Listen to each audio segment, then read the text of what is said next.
Cái chọc xem tiêu không? Khuya mà. Thank you chị. As không tao rồi.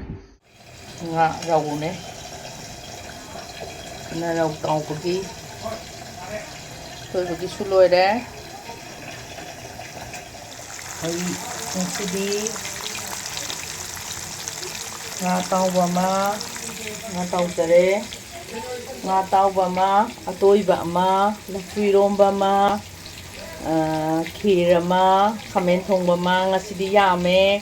Aina tongzadoise do ai ngasidi surprise oina thamjage ngasigisu aduga hayeng yengbi bada oina khangbiro surprise oina thamjage mathang mathang ai thongjarage ngasigi oina ai nga tawba hana hore nga tawba atoiba iromba khamen hai chunga yaudabani ko khamen ama khutong khamen mapum thongbudo adu mane adegi chahau kher mane lapui romba mane adegi singju mane ai thongjarage iromba se mahi sare ai iromba phutpa hojare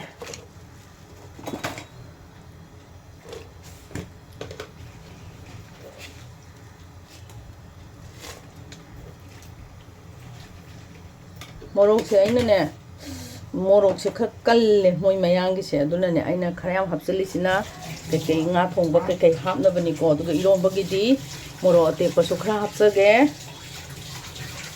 mote pasu khra hapsage gi mangan jo hapani lapu ina lolage lapu se chingi chinau de gi khoi tang khul chinau de lai ri ne stang ren thona masi gi mangan ne khitang hapsage lapu romba sida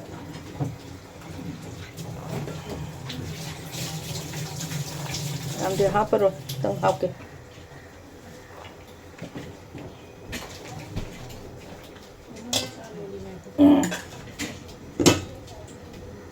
ai khang khang ga chare ai thau hijrage kano to hongage mahi hana thongage thau se yamna su yani da sigi ne ai do ai chanam ngasi su ai kaim yaujadre pura khuigi nga yaudaba gi style nga budi nga wore su ko ai tilok chanam do hap sirang khalam bane ba ko ai hap tre ai gi hap to bida thongbi do adum thongjarage ai huji nga kanu thongwa hogjarage ai mahi hana thongdokjarage jira yejare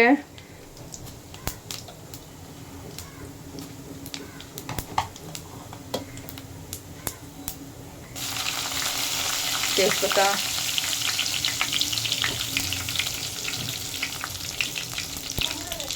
ये मरोई मरा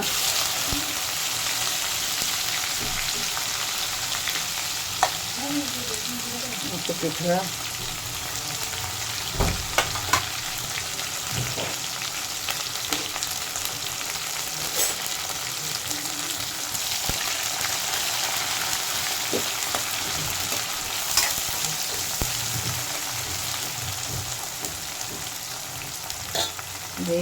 हिंग मेथी हिंग से तिंगबने हिंग से अकन बे हिंग मेथी खरा हपजरागे हिंग खितगा हजरागे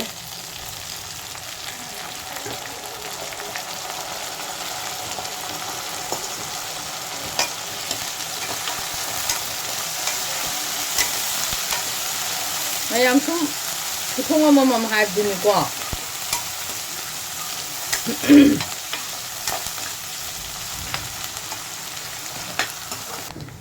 ai khamen sin ba se to ai si mahi se ai sum makhan ni ko thong se ma khamen sin ma sum mari taraga gi thong ba yawi ado ai di ma sum mari ta dadre ai sin mahi o khara kano to na bane sumai na oina to jare tudna soiraga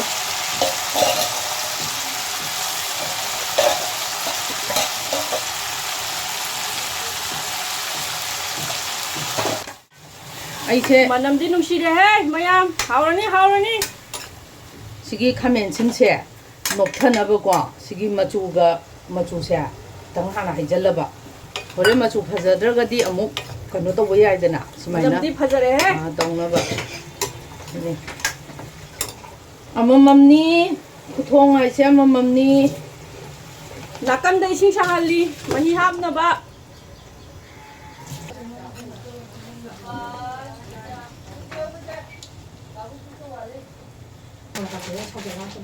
하오라니 하오라니 가면신 버추 빠타래 가면신 버추 빠타래 ꯑꯩ ꯃꯍꯤ ꯊꯛꯆꯔꯒꯦ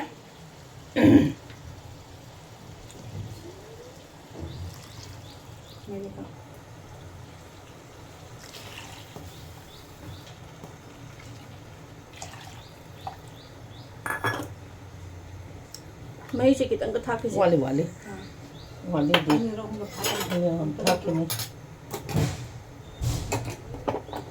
ꯃꯍꯤꯁꯦ ꯁꯠꯂꯥꯎ ꯁꯧꯒꯠꯂꯛꯑꯗꯕꯅꯤ ꯌꯥꯝꯁꯨ ꯌꯥꯏꯅ ꯁꯤꯗꯤꯀꯣ खतंग का हापो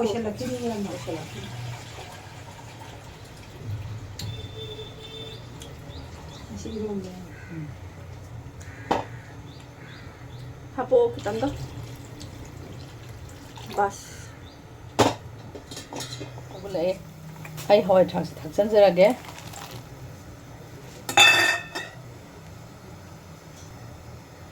ꯑꯩ ꯊꯥꯛꯄ ꯌꯥꯕ ꯑꯩꯈꯣꯏ ꯀꯩꯅꯣꯅꯤꯅ ꯊꯥꯛꯆꯜꯂꯒꯦ ꯃꯆꯨꯁꯨ ꯈꯔ ꯊꯥꯛꯄ ꯇꯥꯔꯦ ꯃꯔꯨ ꯃꯔꯥꯡ ꯃꯍꯤ ꯍꯥꯎꯍꯟꯗꯧꯕꯅꯤꯅꯕ ꯑꯩ ꯉꯁꯥꯏ ꯉꯧꯕꯗ ꯑꯩꯅ ꯍꯤꯡ ꯃꯦꯊꯤ ꯈꯔ ꯊꯥꯛꯈꯤꯕꯗꯣ ꯍꯤꯡ ꯈꯤꯇꯪ ꯍꯩꯒꯦ ꯑꯗꯩꯗꯤ ꯁꯧꯒꯠꯂꯛꯑꯅꯤ ꯉꯥꯏꯍꯥꯛ ꯂꯩꯔꯒ ꯁꯧꯒꯠꯂꯛꯑꯒ ꯊꯨꯝ ꯑꯃꯨꯛ ꯊꯥꯛꯆꯔꯒꯦ ꯑꯩ ꯎꯇꯤ ꯊꯥꯡꯒꯠꯆꯔꯦ ꯑꯩ ꯁꯤꯗ ꯎꯁꯣꯏ ꯈꯤꯇꯪꯒꯁꯨ ꯊꯥꯛꯆꯒꯦꯀꯣ ꯑꯩ ꯊꯨꯝ ꯊꯥꯛꯆꯔꯒꯦ ꯉꯥꯁꯦ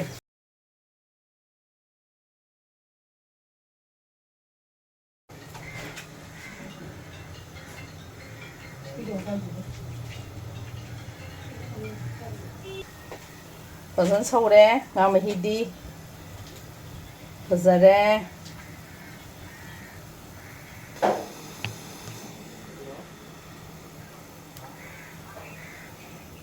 ꯑꯩ ꯎꯁꯣꯏ ꯈꯔ ꯊꯛꯆꯟꯖꯔꯦ ꯃꯇꯝꯒꯤꯀꯣ ꯃꯇꯝ ꯌꯧꯁꯜꯂꯛꯑꯦ ꯍꯧꯖꯤꯛꯀꯤ ꯎꯁꯣꯏꯒꯤ ꯑꯩ ꯐꯗꯤꯒꯣꯝ ꯑꯝꯇꯪ ꯊꯛꯆꯟꯖꯔꯒꯦ ꯁꯤꯡꯒ ꯑꯗꯨꯗꯤ ꯃꯍꯤꯁꯦ ꯂꯣꯏꯁꯟꯕ ꯌꯥꯔꯅꯤ ꯍꯣꯔꯦꯟ ꯉꯥ ꯊꯥꯗꯔ ꯉꯥꯁꯦ ꯑꯩꯅ ꯍꯧꯖꯤꯛ ꯊꯥꯗꯔꯗꯤ ꯄꯣꯞꯊꯣꯛꯑꯅꯦꯕꯀꯣ ꯑꯩ ꯉꯥꯏꯍꯥꯛ ꯂꯩꯔꯒ ꯑꯩ ꯊꯥꯗꯖꯔꯒꯦ हौजिक nga atoibagi thau sare maroi marang leirani sida leire nga atoiba thongnaba makok ꯉꯥ ꯆꯥꯎꯏ chawi makok yaudadi nga atoiba sida mahau yaude adagidi ꯌꯥꯎꯗꯅꯁꯨ ꯊꯣꯡꯅꯩ maroi mara u morok maroi maru marang loi leijare thau sare hौजिक jira hapjarage ꯍꯥꯞꯆꯔꯒꯦ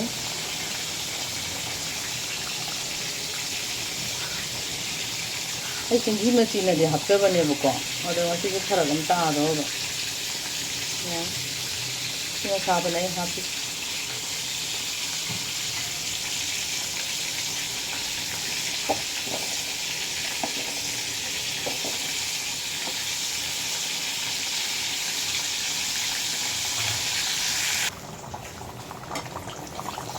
좀 닥쳐라게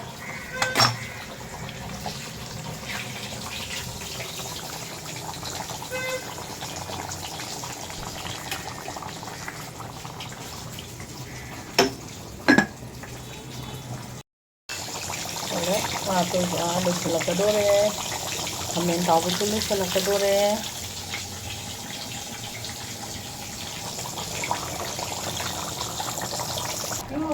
khamen thongba thangnaba hainau se laurine thaine de khoi dogoina leirangda laurine do khoidi leirangdo tisi season adramnina gas oina laure ngasu loibe loisilakadore yare loisanba ai loisanjarage duna maru marang akupase si khra chaijarage फदिगोम खरा थाक्चरगे सिंगा फदिगोमगा थाए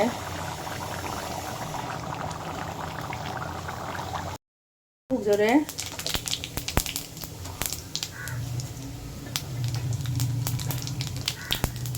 나쿠피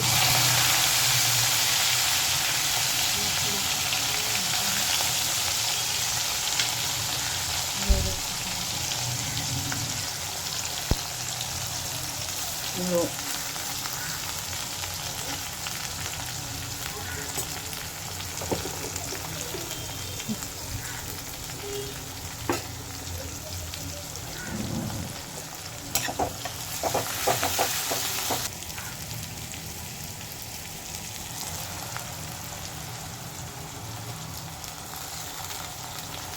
이제 아까 흥분해봐.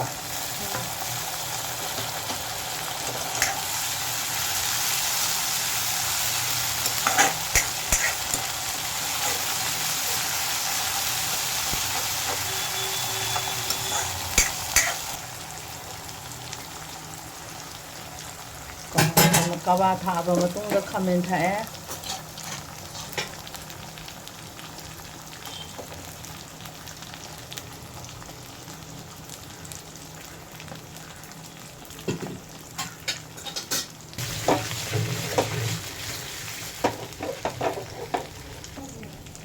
जो वहाँ पे Marmara चलो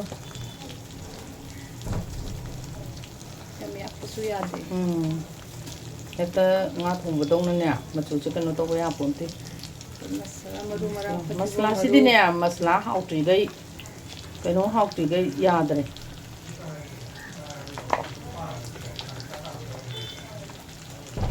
masala ya mi ga how doi ni hakchang da budi khoi hu kan budi kinara ni cha ba da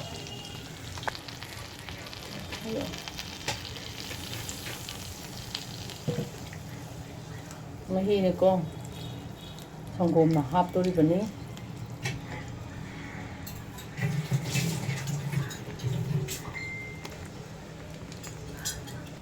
खामेन थोंबैदिने मही से संगोम ना हाफ तोइने बा अदुना हुजिक संगोम लिटर अमन लिटर मखाइरा सिजा लिटर मखाइ मा हाफ बने सिदि मही लांगबसु हाव बनते सिना बे मई थुम थाक चलसे थुम थापिरो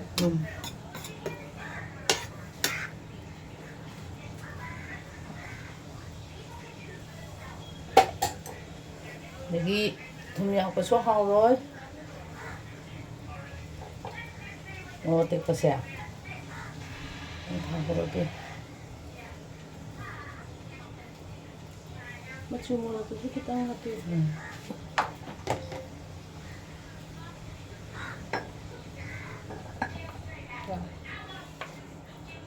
Bas.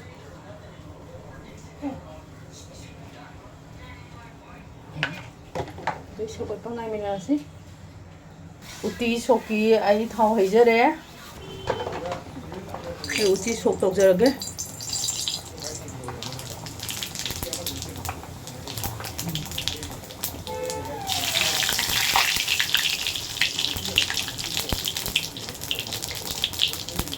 मरोई मारा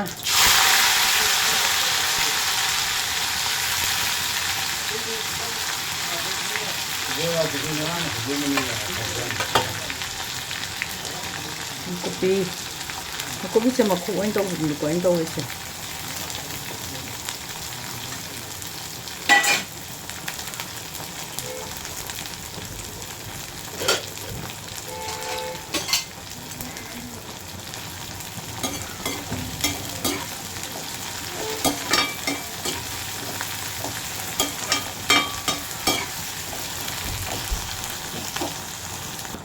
ngаса이게 하이노 로브도 어디도네 또세 메카야가 하바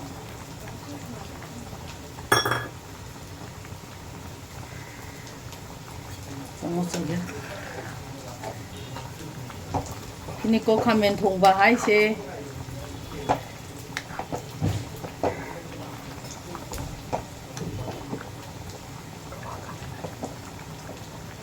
कबा खामेन कौजे को सी कबा खामेन अदु सिनी कोइगी कनो दगो सोप दगो थोंग बि स्टाइल दु मन नते को से सिना पूरा स्पेशल तोंगानबा स्पेशल ने लास्ट फदिगोम खरा हापचरके फदिगोम खरा हापचरगे ꯂꯣꯏꯁꯟꯕ ꯌꯥꯔꯕꯅꯦ ꯁꯦ ꯑꯗꯒꯤ ꯃꯔꯨ ꯃꯔꯥꯡ ꯈꯤꯇꯪꯒ ꯑꯩ ꯆꯥꯏꯁꯟꯖꯔꯒꯦ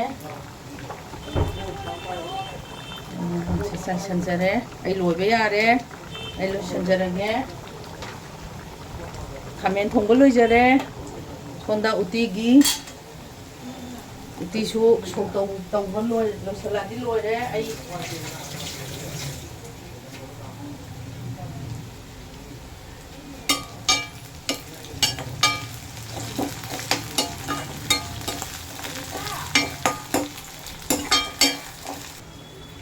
우티지 몰라 대포 기땅 합호게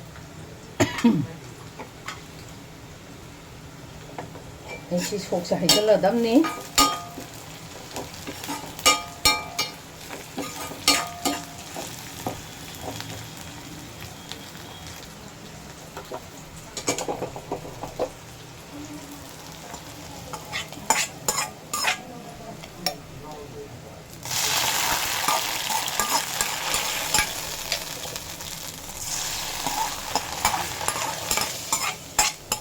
노래 우티 속 거예요.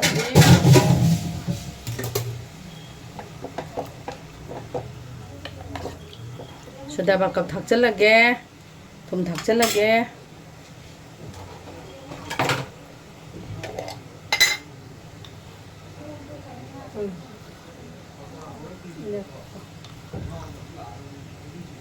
소다밥값 닭잘해 Mày lấy thơ rồi. 여기 이렇게 놓 닭살게 좀 기다가 닭하게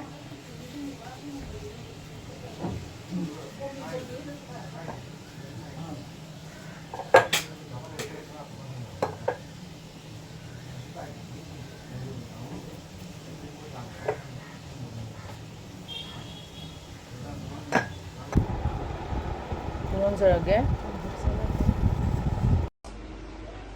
Ngasigi mathel kanagino nga thongba amekagi mathel lapu iroma sina kaino na amen tong mai ma hauni sina kali sina nga atoi ba thongba ngozare sina kali sina wow black rice kheer दगी सिना तिंदारे इरोम कने उती सिना अबुगा सिना चाकपी उइयाबा wow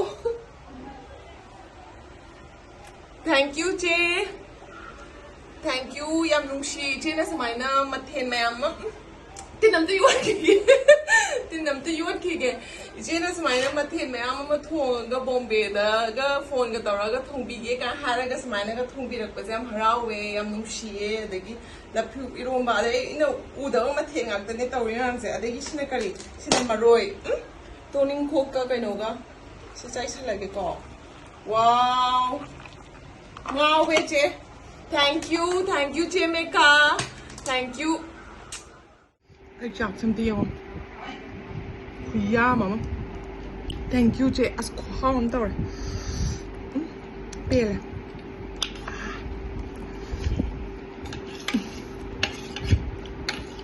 Tina hor. Makara pa massage di ay.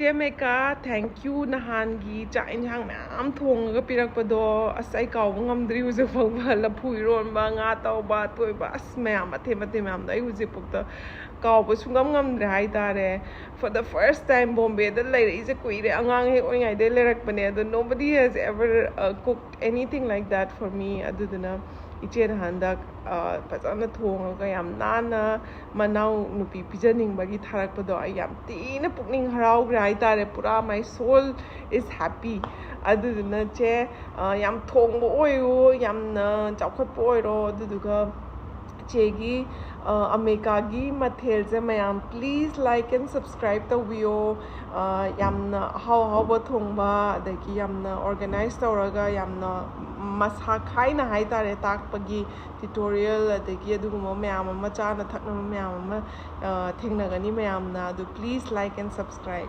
Thank you, Che. Thank you, ma'am. Bye.